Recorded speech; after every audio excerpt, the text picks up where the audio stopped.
And I'll respond on there, and we can talk on there too if you really disagree with something that I'm saying. So it's cool though. Go ahead and get at me on Twitter at I am Manny Wilson. All right, so we going on to the next topic because I want to leave James Harden alone. As much as I want to continue to argue and things like that with other people who are talking to me right now, I got to move on. So I'm gonna go into Giannis Antetokounmpo. People are comparing him to Shaquille O'Neal in terms of dominance. I see it. It's clear to me.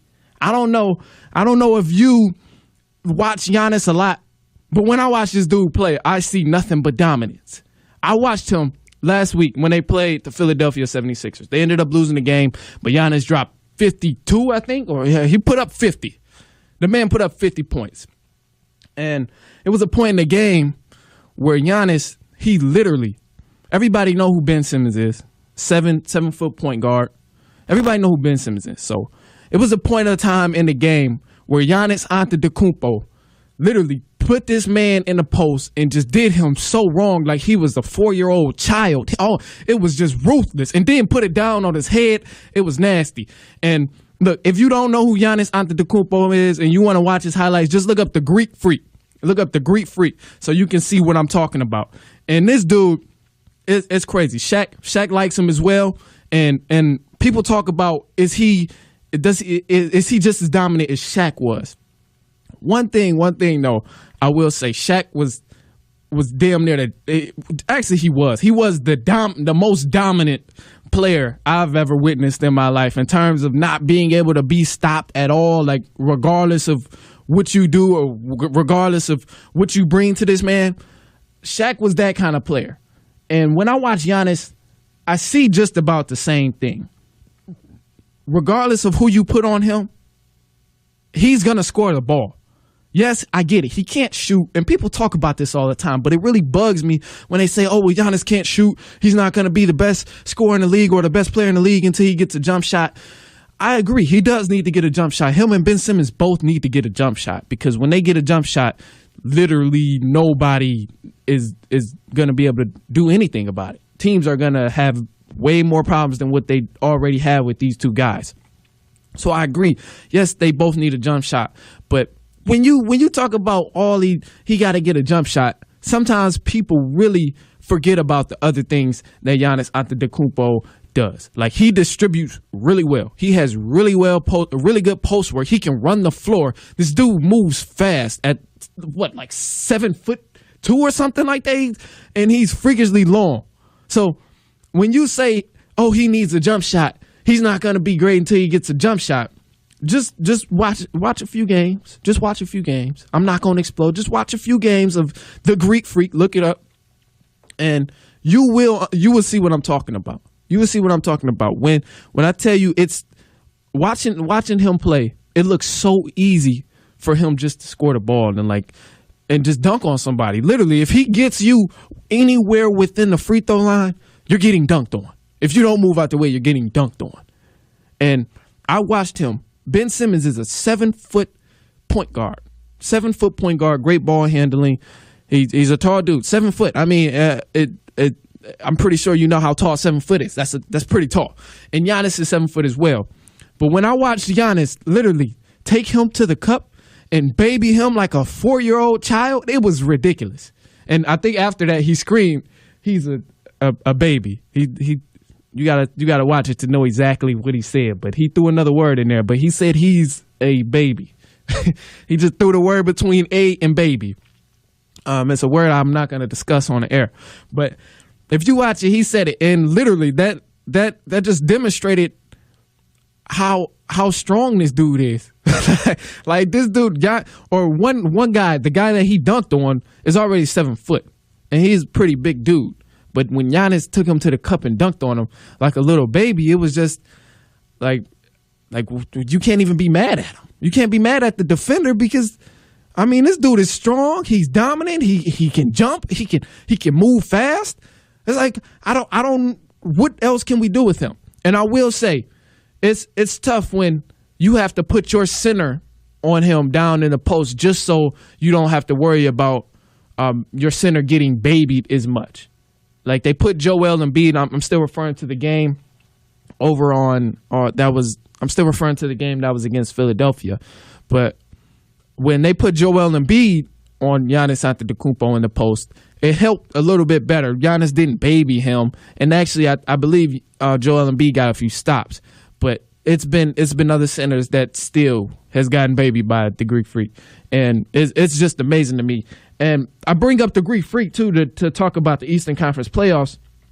I'm excited about it, but all season I was rolling with the Boston Celtics. I said their only problem was that Brad Stevens needed to figure out another game plan and figure out how to make sure everybody can maximize their talents.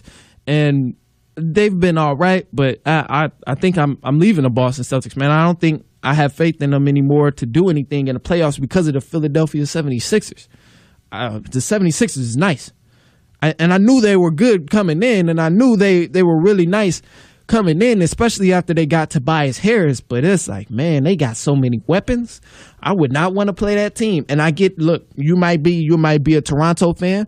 You might think Toronto is going to the finals and things like that, but Toronto, they've been having little small injuries. I know Ibaka is a big part of that team, and he's been hurt a little bit.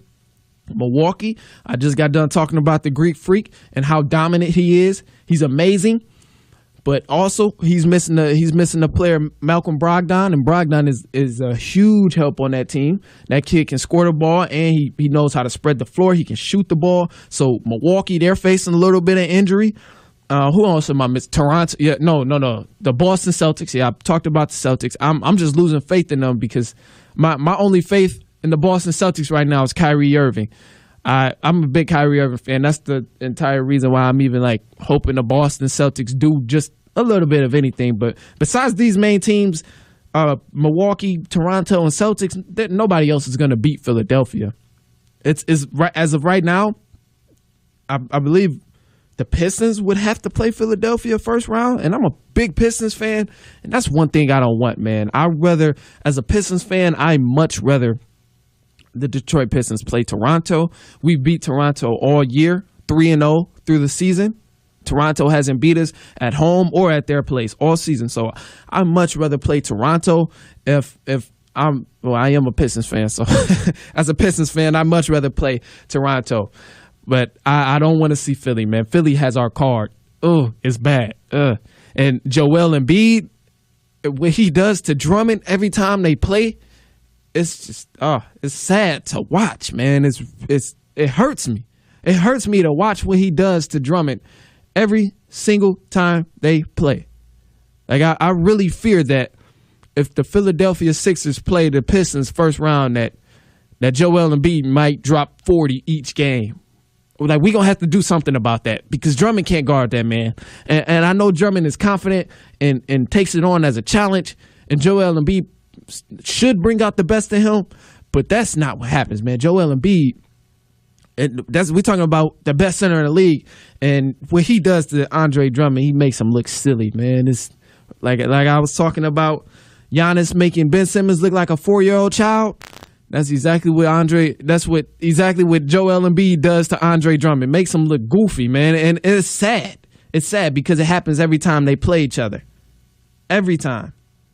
But staying healthy is the key. If the 76ers can stay healthy, them boys got a good shot at it. They actually got a good shot at it, especially if the Warriors are not the other team coming from that Western Conference. I hope the Warriors aren't the other team coming from that Western Conference.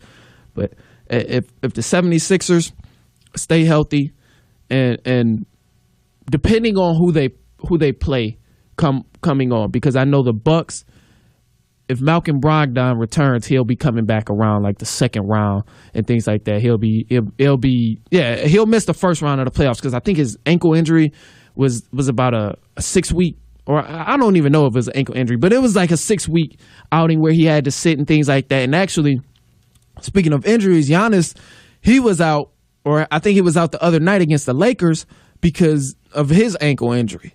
And if the Bucks don't have Giannis, they can kiss any playoff hopes goodbye. They might as well just, it's over with. It's over with. If they don't have Giannis, they're not doing anything. But if Giannis by himself, maybe he might be able to get a few games against the 76ers if the two have to play each other. But it'd be tough. It'd be tough for him to bring it all home by himself. But I'd love to see him do it. I'd love to see that happen. I'd love to see it happen. Giannis to me, after watching him play throughout more and more of the season, like I said earlier, I was rolling with James Harden, MVP. I'm switching it up. Don't get on me about switching it up. Everybody does it. Everybody switch their picks of who should get MVP. I guarantee you probably started off the season saying LeBron was going to get MVP. And look at him now. Ain't nobody worried about LeBron getting MVP. So don't come at me for switching up my MVP. I said Harden deserved it first, like earlier in the season. But as the season went on, man, I'm loving what Giannis is doing, man. And he just, the dominance that he possesses and the dominance that he plays with. And not only that, one thing I noticed, many players don't have that dog in them. Many players be good and they can score the ball and they nice, but they don't have that dog in them. Giannis Antetokounmpo, the Greek freak, he got that dog in him. And that's going to take him a long way because I know I said it, but if he gets that jump shot, it's over. He going to have the outside game, and he already pulls the three with confidence. Some of them just don't go in, but he pulls it with confidence. If you give him too much room, he's going to shoot that three, and it might go in. So he has that dog in him. He got post work. He's expanding his game more and more. Look at the transition we've seen just between one season last year or a few years ago. He was way skinnier, wasn't as strong as he is. He comes back this season, huge. Shoulders is pumping, arms is out. The dude looked like a whole different person. Looked like a grown man at this point, I should say. And he definitely plays like a grown man now, comparing to what he did a few years ago. And I get he's fairly young, so he still has time. But that's my thing, man. That's where I'm. When people talk about him and Shaq and comparing him and Shaq, that's the thing. Giannis, he only way he has to go is up. All he has to do is continue to expand his game, and he's going to continue to be dominant. I'm going with Giannis, man. I want Giannis to get the MVP. That dude is nice, man. Look him up, the Greek freak. If you don't know what I'm talking, if you can't spell his name, because I'm sure nobody knows how to spell his name correctly, just search it up on YouTube, the Greek freak. That's all you got to do.